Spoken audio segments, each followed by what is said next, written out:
And we're back with another Ask Tech ZG. Thank you for all of your questions. We've got loads to go through this week. And really this week is all about the OnePlus Nord and also the iPhone 12, two big upcoming phones. Let's get right into it with the first one.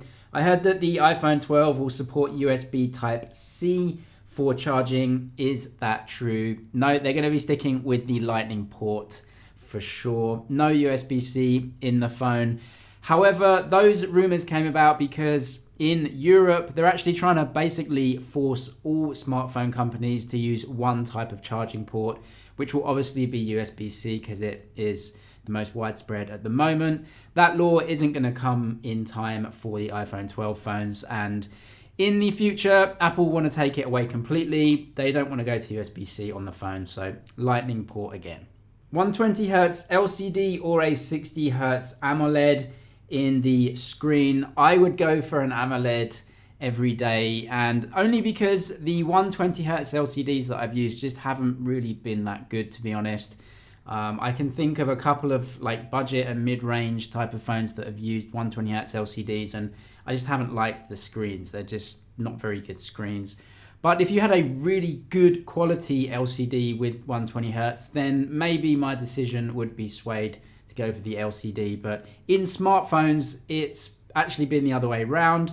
120Hz with bad panels. And yeah, so I'll choose the AMOLED in a smartphone usually. And before we get on to the next one, thank you to all the TechCG squad for joining the channel. Channel memberships are open. Thank you to all that have subscribed and joined already. It is a big help. And if you do, it's just down there. But let's get on to the next question. Any possibility of Samsung releasing a software update to fix Exynos 990 overheating problems? It's actually a hardware issue. There's no overheating problem as such.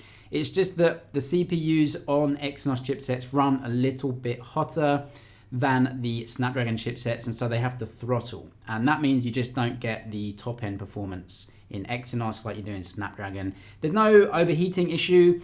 They're just not as efficient and so don't have that top end power. Nothing can be done about it. It's a hardware issue. If you were to get an iPhone 12, which one would it be? So apparently there's 4 iPhones in the lineup this year. 12, 12 Max, 12 Pro and 12 Pro Max. I would get the 12 Pro. I think the Pro Max is just a little bit big for me, and the other one is going to be a little bit small. The 12 Pro seems to be like a good fit, and it has most of the specs. You do give up a little bit of battery life, but the Pro Max is a bit big for me, but I'd go for that one. Will OnePlus Z have Dimensity processor or Qualcomm? According to the leaks, Snapdragon 765. Not the 765G. There's also a 768, but that doesn't seem to be in many smartphones. 765 processor for that one. There were rumors that it might have the Dimensity, but they've gone away. It's the Snapdragon chipset in that phone. Is the Nord a mid-range with high performance? It's not actually going to have high performance. It's a mid-range phone because of the mid-range chipset. The Snapdragon 765, it's not that powerful. It's mid-range. It's decent. It's not anywhere near the 865. It's not anywhere near the 855 Plus or even the 855 from last year. So this thing is really mid-range. Also, just in my experience using 765G chipsets, you're not going to be able to play games on high settings with that chipset. So yeah, it's actually not really that powerful for gaming and things like that, but for normal everyday use, absolutely fine. Under display camera, when and who? The start of next year, BBK really trying hard to be one of the first. Xiaomi are also trying, but I don't think they really want to spend the money and actually come out with a product. So it looks like BBK, Samsung are really, really close as well. They're even trying to get it in the S21 series maybe. So it's close, really exciting. And yeah, the start of next year, maybe some phones. Why Android devices don't get more than one Android version update? So that's just because the operating system and the hardware is separate, made by separate companies. Android brands, so all the Chinese brands, the BBK family, OnePlus, Realme, Oppo, Vivo, Xiaomi, Redmi, all of those companies are hardware companies. In fact, they're not even hardware companies, they're marketing companies. So yeah, that's why they don't offer updates, is because they make no money. They have no investment in software whatsoever. They sell you physical something, and that's how they make money. So they have no interest whatsoever in developing or supporting software at all. Are you happy with the direction OnePlus is headed in? I think it's an inevitable direction that they are heading in, because the OnePlus 8 Pro is probably my favorite phone this year that I've used. It is just stunning. Like, it's beautiful. The craftsmanship, they did a great job on that phone, and the software, I just really like that as well. You know, and a lot of people do. But as a business decision, it was like the worst business decision that they could make. No one is buying really expensive Android phones anymore. You can look at all the statistics. Even Samsung can't sell Galaxies right now.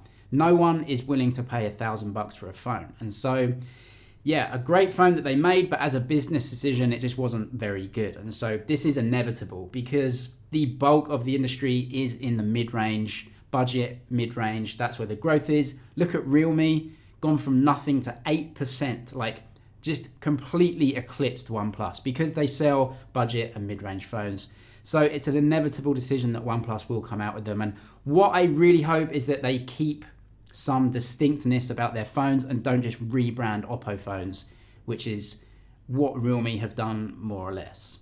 Is the Nord a rebranded Reno 4? And this is exactly what I'm saying about rebrands, because in their teaser they said they only have 6 months to work on a phone, and yeah, 6 months is not ideal. Time to make a smartphone from scratch. So yeah, they're not making a smartphone from scratch really. You can see that in the dual hole punch cutout that the phone will have.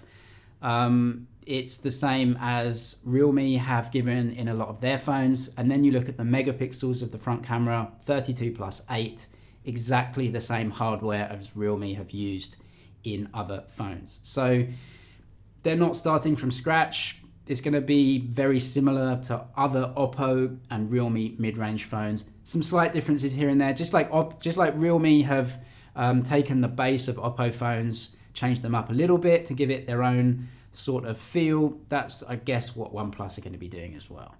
How does Huawei not having enough Google services affect their phones? I've asked a few friends. None of them really know. It really does affect the phones. So most apps you can get onto the phone. So even Facebook and Instagram, I've got on there. You can use a browser if you can't get the app. Huawei also have a few services where you can look for the apps in different stores and download them on the phones. But that's a workaround, and GMS, Google Mobile Services, has a lot of features that are really important. So if you want to use your phone to pay for things, which everyone does now, you can't do it with Huawei Mobile Services. It doesn't have the security certificates. So I wouldn't recommend buying a Huawei phone outside of China, because you're just going to have one hand behind your back the whole time trying to get it to work. As a consumer, if you want to do that, great hardware, but most of us just want simplicity, so you might have to look elsewhere. What do you think about graphene batteries inside smartphones? Will it come in 2021?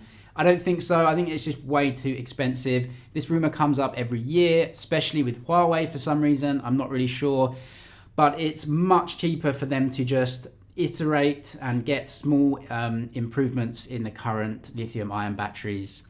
All of the charging tech that they're using is all done with lithium ion, so it looks like we're going to stick with it for a few years. Graphene batteries just way too expensive right now. How close are we to 5nm chipsets? 3 months away. Hold on, maybe 4. iPhone 12 series, A14 chipset, 5nm. Then we have the Snapdragon 875 coming next January, February, 5nm chipset. Huawei Mate 40 Pro should have been on a 5nm. I'm not sure if they've been able to manufacture those. I think they have. And then Samsung already manufacturing the Exynos next version, 5nm as well. Do you think the dual selfie camera for the OnePlus Nord is real? Yes, I do, because it was leaked by the company themselves through Android Authority. A leak, not really a leak, just a bit of marketing.